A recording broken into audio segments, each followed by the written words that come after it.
Na UFRJ em revista os acontecimentos da última semana na universidade. A UFRJ e a FMC Technologies assinam acordo para a construção de um centro de tecnologia na cidade universitária. A UFRJ assinou terça, 6 de julho, o termo de concessão que autoriza a construção do Centro de Tecnologia da FMC Technologies no Parque Tecnológico.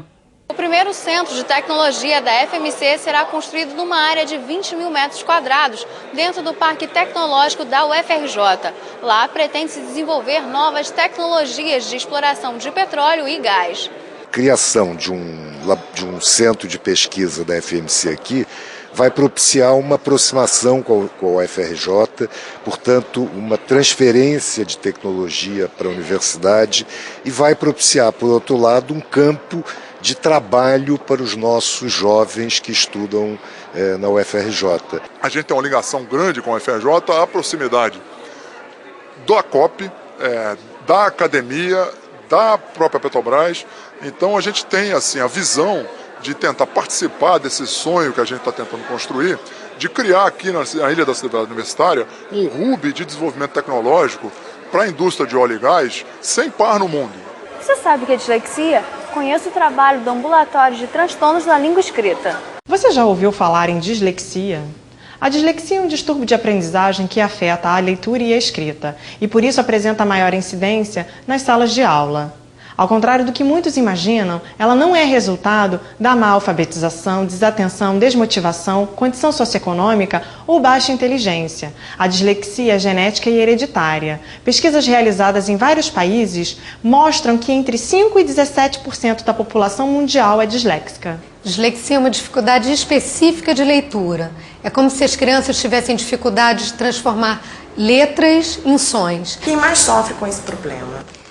Todos que têm, podem ser crianças, adolescentes ou adultos, mas os adolescentes eles costumam aprender a lidar com a dificuldade, mas eles um dia já foram crianças que se sentiram mal porque não conseguiam ler como os outros e acabavam sendo julgados pela sociedade por causa disso. O diagnóstico precoce da dislexia permite condições de um acompanhamento mais efetivo, levando a resultados mais concretos. Identificar precocemente significa não trazer prejuízos à vida escolar e à autoestima daquela pessoa.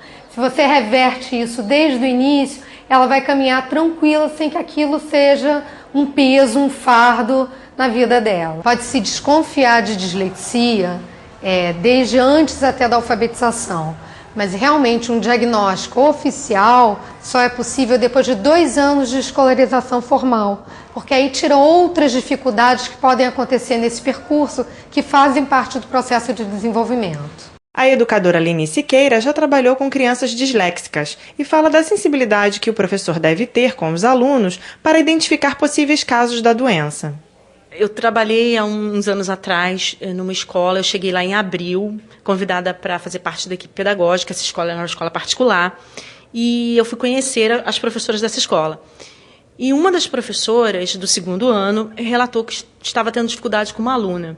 E eu perguntei o que essa aluna estava apresentando. Então, segundo ela, a aluna era muito desinteressada, a aluna vivia no mundo da lua, tinha uma grafia que não dava para entender nada, aglutinava as palavras e não conseguia ler direito. Mas no olhar dela, o diagnóstico dela é que a menina era desinteressada e por isso não aprendia. Ou então ela tinha algum problema mental. Quando eu conheci essa criança, eu vi o quanto ela era inteligente, o quanto ela era criativa, esperta, e eu comecei a ver que o diagnóstico da professora estava equivocado. Então, pesquisando, eu vi que a menina em questão ela tinha dislexia. O Ambulatório de Transtornos da Língua Escrita da UFRJ foi eleito como um dos 5 centros nacionais para a prevenção, diagnóstico e tratamento da dislexia e passará a se chamar Centro de Referência de Distúrbios de Aprendizagem e Dislexia. Fátima Marcolino, mãe de Igor, de 12 anos, já consegue perceber a melhora dele na escola. Ele melhorou assim, ele não conseguia fazer sem uma pessoa do lado. A leitura, participar sem ter... Ele não entendia por que ele não conseguia enxergar a maneira que as outras pessoas viam. Agora ele já consegue fazer os trabalhos sozinho, com dificuldade, né? Porque é um tratamento demorado. Mas ele já está mais independente. Os interessados em fazer uma avaliação devem ir pessoalmente ao centro, às segundas e às quartas-feiras, das 8 às 12 horas. O Centro de Referência de Distúrbios de Aprendizagem e Dislexia fica no Instituto de Neurologia Deolindo Couto, Sala 18, Avenida Venceslau Braz, 95, Campos da Praia Vermelha. A Revista Brasileira de Música volta à cena musical. A Escola de Música da UFRJ está em festa. O motivo? Depois de 8 anos sem circular, a Revista Brasileira de Música volta à cena. Criada em 1934, a revista é considerada o mais antigo periódico de musicologia do país, tendo como primeiro editor Luiz Heitor Correia de Azevedo, e nos primeiros números a colaboração de Mário de Andrade. Hoje, com periodicidade semestral, ela ressurge vinculada ao programa de pós-graduação da Escola de Música.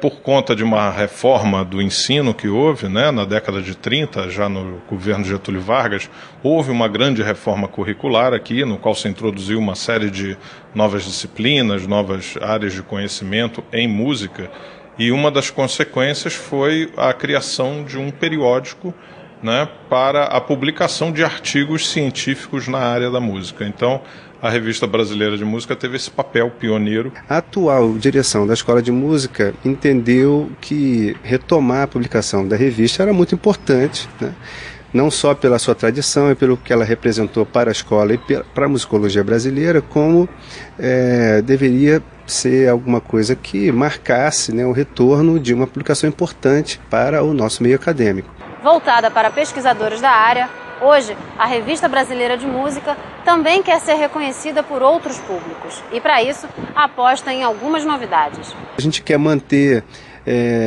sempre alguma resenha de publicações recentes, entrevistas, a publicação de partituras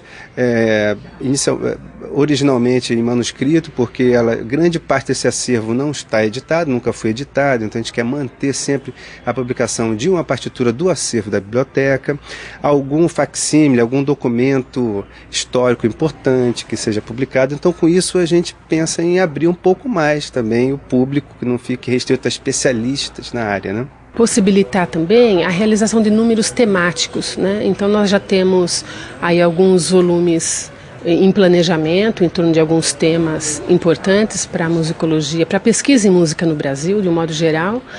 E nós vamos então buscar alternar a chamada de trabalhos vinculados a algum eixo temático com a submissão livre de trabalhos. Se no passado ela era o único veículo direcionado para o setor, hoje a revista convive com uma outra realidade. São muitas as publicações direcionadas para o assunto, mas o retorno da revista é comemorado por todos.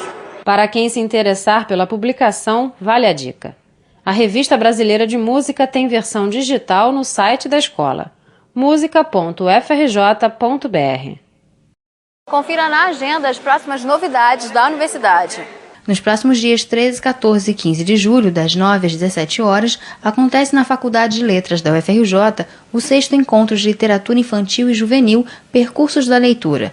O evento, coproduzido pelo Fórum de Ciência e Cultura, procura conscientizar discentes e docentes da importância da leitura no universo infanto-juvenil. Mais informações no telefone 2598-9777 ou pelo e-mail contato@literaturainfantilejuvenil.com.br. O ciclo Nuclear para Poetas encerra sua programação com a palestra A Questão da Segurança nos Usos em Energia Nuclear. O evento será no dia 13 de julho, terça-feira, a partir das 18h30, na Casa da Ciência, que fica na Rua Lauro Miller, 3, Botafogo. Inscrições pelo telefone 2542-7494.